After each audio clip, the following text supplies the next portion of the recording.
হাই everyone, সকলোকে মোৰ অন্য এটা ভিডিঅ'লৈ স্বাগতম জনাইছোঁ। যোৱাকালি মই ভিডিঅ' এটা দিছিলোঁ। ভিডিঅ'টোত মই কৈছিলোঁ যে মই কি শ্বেম্পু ব্যৱহাৰ কৰোঁ আৰু এয়া দেখিছেনে আপোনালোকৰ চকুৰ আগতে মই চুলিখিনি খুলি পিনে এয়া ফনিয়াইছোঁ। এটাও জট নাই আৰু এডালো চুলি সৰা নাই। ইয়াৰ কাৰণটো আপোনালোকে মোৰ ভিডিঅ'টো সম্পূৰ্ণ চালে গম পাব। প্ৰথমতে সেউজীয়া ফণিখনত ফনিয়াই দেখাই দিলোঁ, এখনত ধৰিব নোৱাৰিব বুলি। আকৌ মই পাতলা পিংক কালাৰখনতো কৰি দেখাইছোঁ। দেখিছেনে চুলি এডালো সৰা নাই।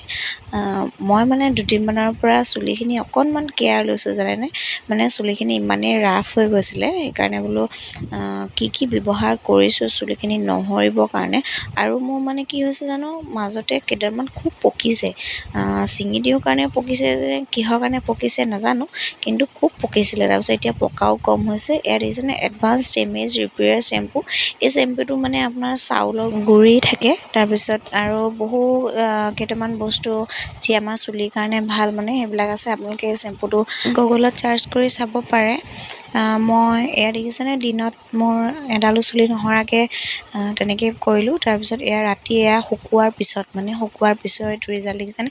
চুলিখিনি মই না পাৰ্মানেণ্ট ষ্ট্ৰেইট কৰিছোঁ না টেম্পৰিকৈ কৰিছোঁ, একোৱে কৰা নাই, কিন্তু চুলিখিনি মোৰ ইমানেই ফিৰফিৰীয়া লাগিছে।